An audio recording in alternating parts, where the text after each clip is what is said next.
There have been a considerable number of unsolved murders where a person or family were brutally slaughtered with an axe inside their homes. These murders all took place between 1879 and 1922, a span of 43 years, the length of an average man's working life. Yet all of them have remarkable and chilling similarities to each other. The first one in 1879 and the last one in 1922 have the most similarities, despite the span of years and vast distance between them. There appears to be a chance that all of these horrific slayings were committed by the same person, who could have been spree killing on and off from his 20s into his 60s. 1879. Martin and Susan Dufour were an elderly couple living alone in a home on Iceville Road on the outskirts of Atlanta, Georgia in the USA. They were well liked in the community, and it was said of them that they had not a known enemy in the world. On the rainy night of Friday, July the 25th, 1879, they were both brutally murdered in their beds with an axe. The attack was so savage and violent that they were both nearly decapitated. The axe used in the attack was later found in the fireplace, covered in ashes and blood. The chilling fact that emerged during the investigation is that it appeared the killer or killers were hiding inside an upstairs room for a day or two before the murders. They found human excrement and muddy footprints indicating entry through a window.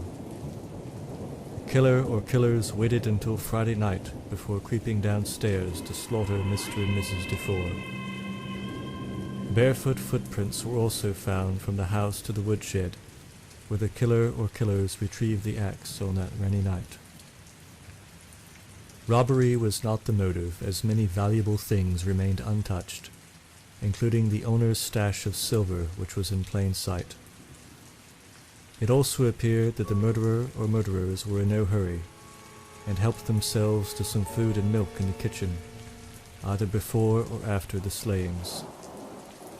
Despite extensive publicity and a long investigation and manhunt, the perpetrator or perpetrators were never found, and the case remains unsolved to this day, over 135 years later. 1884. Only 5 years after the murders of the Dufour couple in Georgia, 25-year-old Molly Smith was sleeping in her home at 901 West Pecan Street in Austin, Texas, when an unknown intruder attacked her in bed with an axe, dragged her still conscious body into the backyard, and raped and murdered her. The murder shocked the city, and a fevered investigation was launched, but the perpetrator was never caught. Several months passed. On the night of Thursday, the 7th of May, 1885, neighbors heard shrill screams of terror from 302 East Cypress Street, which was the home of 30-year-old Eliza Shelley. When neighbors arrived, they nearly fainted at the sight they saw.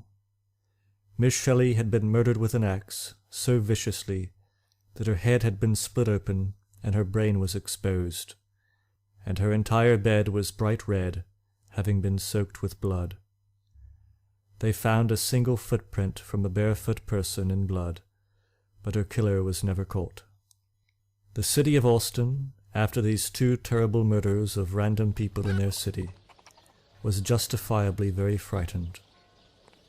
Their horror only increased over the next several months, as 4 more people were found slaughtered in their beds in a similar manner.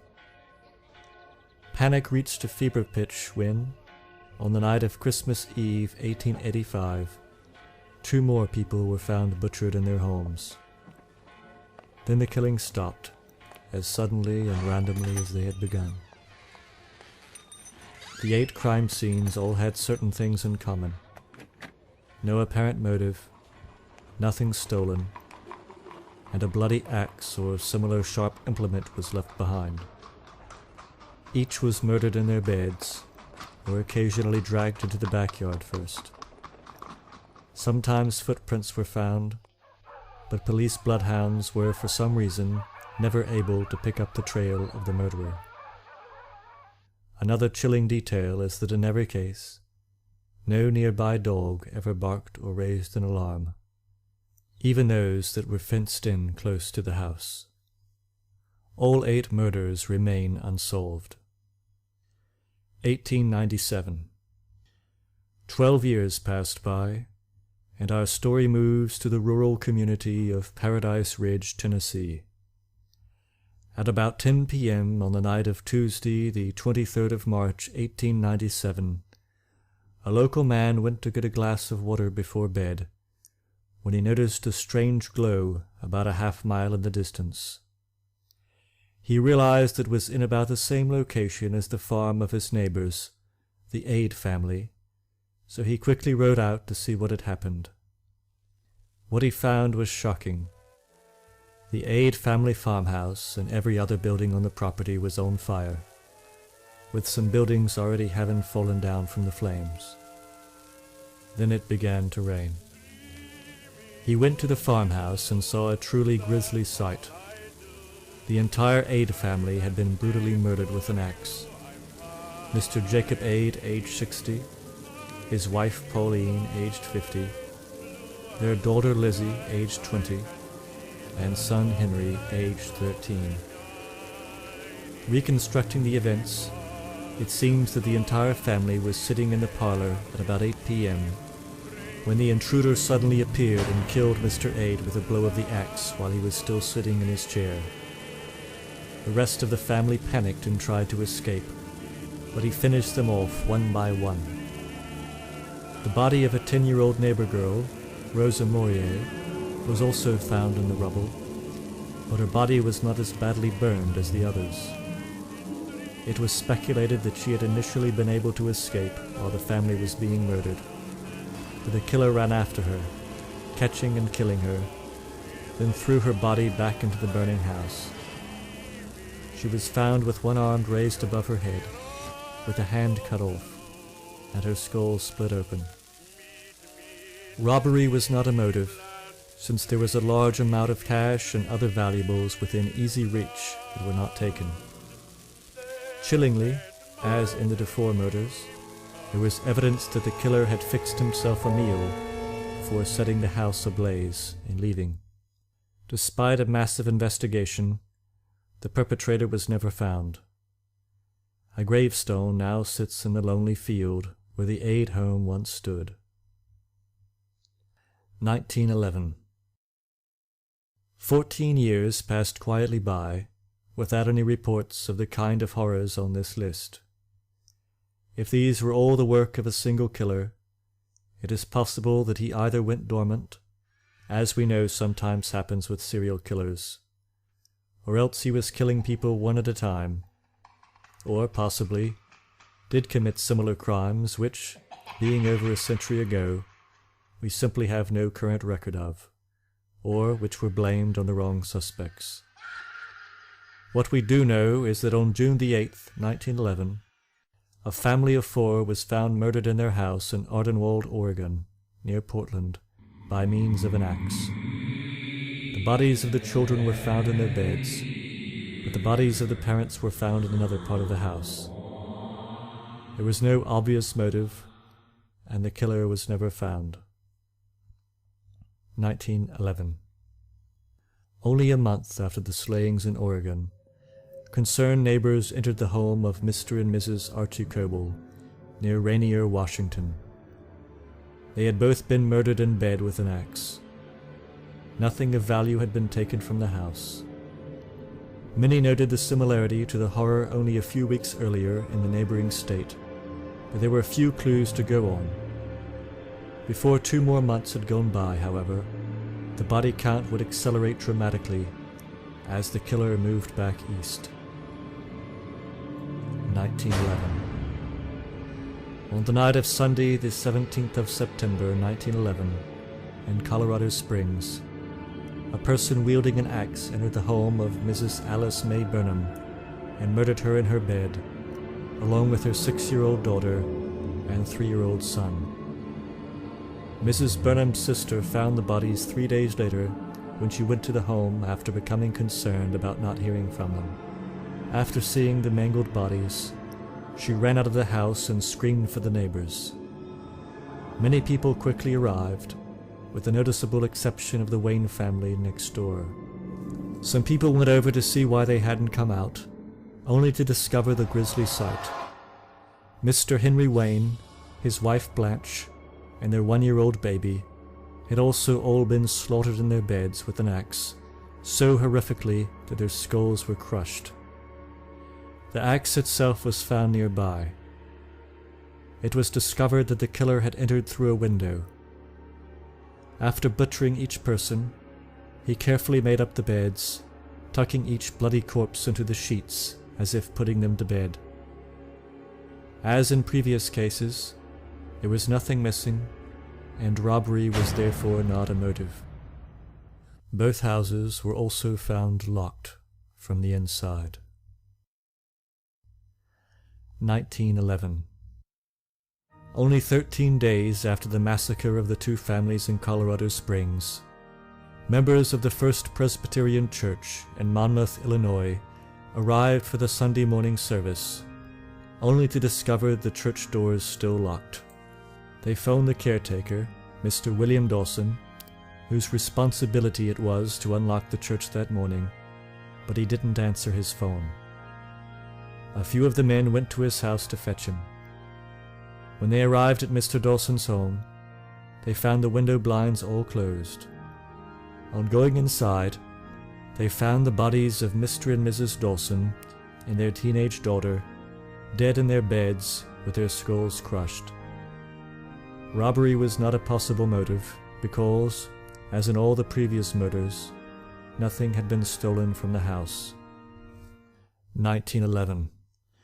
2 weeks after the Dawson family slayings, a woman in Ellsworth, Kansas was worried about her neighbors, who were no longer answering their telephone.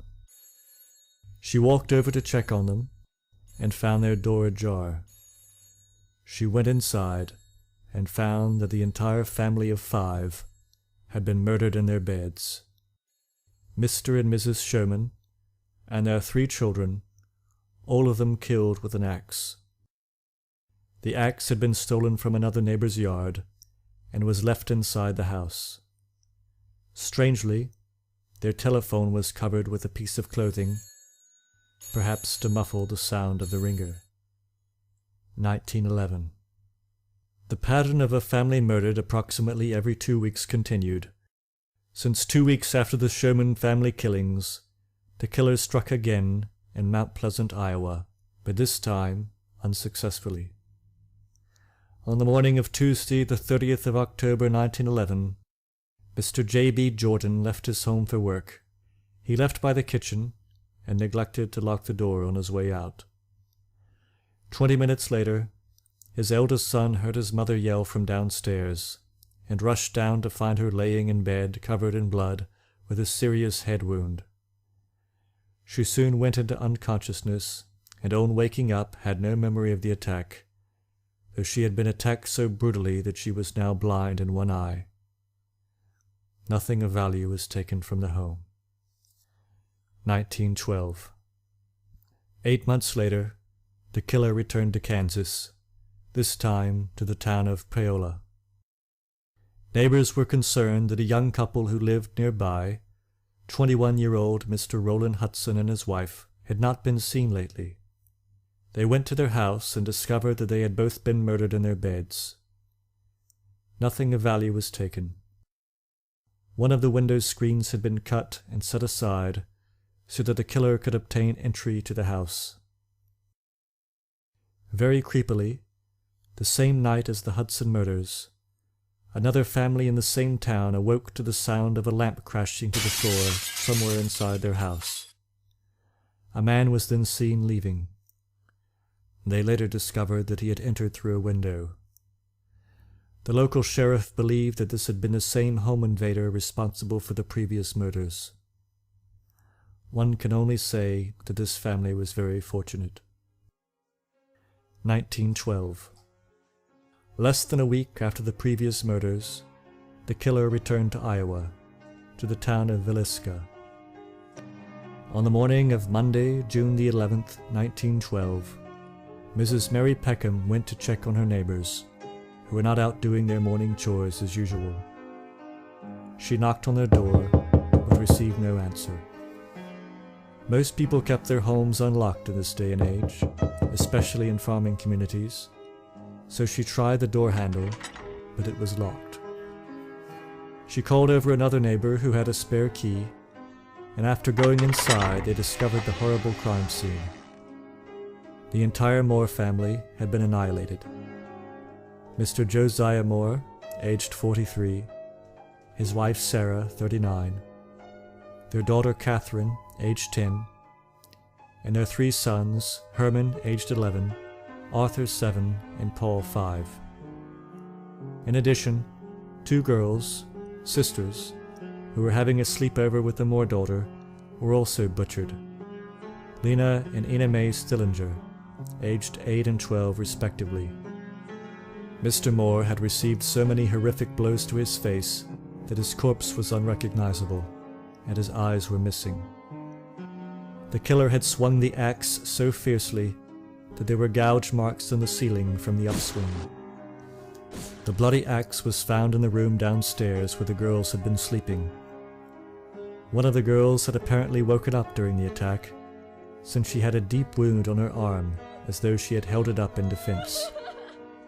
Every mirror in the house had been draped and covered with pieces of clothing. In addition to the axe murders themselves, 3 additional details are eerily similar to the slaughter of the DeFore couple in Atlanta 33 years earlier. Firstly, nothing was stolen. Secondly, it appeared that the killer spent time just roaming around the house afterwards, even preparing himself a plate of food in the kitchen. Thirdly, and most eerily, evidence suggested that the killer had hidden in the attic for some unknown period of time before the murders, smoking cigarettes and waiting for the family to go to sleep before coming out to slaughter them. Despite a 10-year-long intensive investigation, which included the participation of the nation's leading criminologists, the murderer was never found. Update. In 2015, a ghost researcher who was staying in the house overnight suddenly stabbed himself in the chest at 1 a.m., surviving but with serious injuries. He said he did not know why he did it, but just felt the urge. 1914. 2 years after the massacre in Villisca, a family in Blue Island, Illinois was found murdered in their beds. Mr. Jacob Misklick, along with his wife, adult daughter, and grandbaby. Nothing was taken, and no one was caught. 1918-1919. 7 people were murdered with an axe in and around New Orleans, Louisiana, between May of 1918 and October of 1919. Most victims were killed in bed after the perpetrator broke into their homes at night. As with the previous murders, nothing of value was taken, even when valuables were in plain sight, and the axe blows were almost exclusively made to the faces and necks of the victims. The bloody axe in each case was typically found nearby. There was no known motive to these slayings. One new factor that appeared in these killings is that the murderers sent a chilling letter to the police, taunting them. It read, in part, "Esteemed mortal, they have never caught me and they never will. They have never seen me, for I am invisible, even as the ether that surrounds your earth. I am not a human being, but a spirit and a demon from the hottest hell. When I see fit, I shall come and claim other victims. I alone know whom they shall be. I shall leave no clue except my bloody axe, besmeared with blood and brains of he whom I have sent below to keep me company. Let them, the police, not try to discover what I am. For it were better that they were never born, than to incur the wrath of the Axeman. I don't think there is any need of such a warning, for I feel sure the police will always dodge me, as they have done in the past. They are wise, and know how to keep away from all harm. Undoubtedly, you all think of me as a most horrible murderer, which I am. But I could be much worse if I wanted to. If I wished, I could pay a visit to your city every night. At will, I could slay thousands of your best citizens, for I am in close relationship with the Angel of Death. I have been, am, and will be, the worst spirit that ever existed either in fact or realm of fancy. The Axeman. In the letter he also wrote that he would spare any family that was heard playing jazz music at a high volume. 1922. New Orleans, the last known city where this serial killer operated, was and is a major port city with vast amounts of international shipping traffic every day. It is not inconceivable, then, that after the infamous murder spree in that city, with its unprecedented amounts of publicity, that the killer might seek escape to a new country. In the years leading up to the murder of the DeFore couple in Atlanta, more than 7 million German immigrants arrived in the U.S., doubling the population, many of them through ports on the southeastern coast, including Savannah, only a few short hours' train ride from Atlanta. Could a German immigrant have come to the U.S. as a young man, committed these terrible slayings on and off over the course of his adult life, only to return to his homeland when approaching retirement age? Who can say for sure? In any case, only 4 years after the slaughters in Louisiana, another ghastly crime happened in Germany, which in practically every detail matches those of the previous horrors. A German farmer, Mr. Andreas Gruber, who lived near Hinterkaifeck in Bavaria, told one of his neighbors that he had seen footprints in the snow leading from the edge of the forest to his house, but none leading back. He also said that he thought he had heard footsteps in the attic, and a set of house keys had gone missing. He performed an extensive search of his house and outbuildings, but was unable to find any trace of an intruder. Several days later, on Tuesday the 4th of April 1922, neighbors became concerned because no member of the Gruber family had been seen in several days. On entering the house, they discovered the bodies of the Gruber's 2-year-old son and their maid, each slaughtered in their beds by a mattock, which is a type of axe. The bodies of the rest of the family, namely those of Mr. and Mrs. Gruber, their 35-year-old daughter Victoria, and their 7-year-old granddaughter, were found in the nearby barn, where they had apparently been lured one by one and then slaughtered. Tragically, the autopsy revealed that the 7-year-old girl likely survived her wounds for several hours, while lying in the straw next to the mangled bodies of her family. Large chunks of hair were also missing from her scalp, which she had apparently pulled out of her own head. As with the murders in the U.S., each of the bodies had been covered with sheets or straw. Robbery was also not a motive, because many valuables, including a large sum of money, were in plain sight or readily accessible. Chillingly, it also turned out that the killer did not leave immediately, but stayed in the farmhouse through the weekend. Meals were eaten, and those passing by remember seeing smoke rising from the chimney over a day after the family was killed.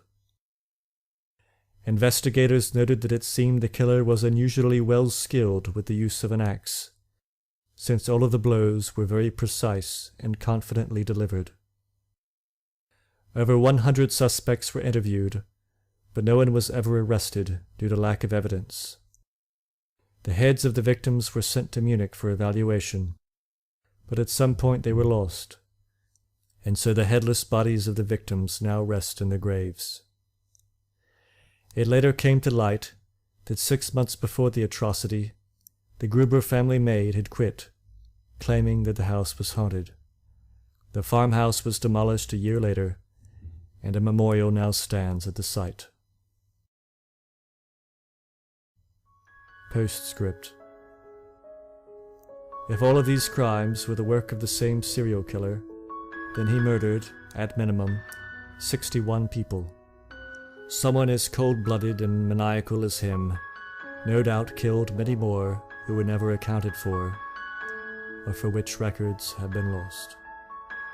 If there is any lesson to be learned, it is to be aware of the very real threat of home invaders, who have continued to butcher families all over the world almost continuously since the Gruber family massacre of 1922. Keep your doors and windows locked, get a good alarm system, and report suspicious persons in your neighborhood to the police. Study personal self-defense, and obtain and learn the proper and safe use of a weapon. And, for God's sake, keep your bedroom door locked when you sleep. Update. Recently, an old and broken-down military frigate was taken into dry dock in order to be scrapped. One of the workers on the operation went through the empty ship to catalogue its condition in detail before the demolition began.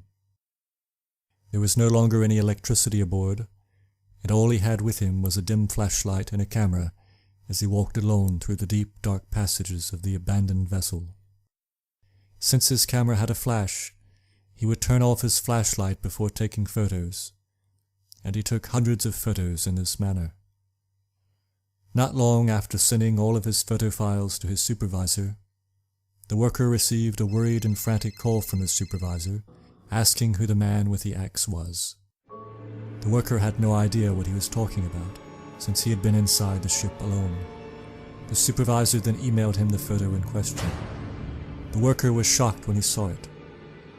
Despite security CCTV monitoring the only entrance and exit point on the ship during the week since its arrival, no one besides the worker had been seen going aboard or leaving.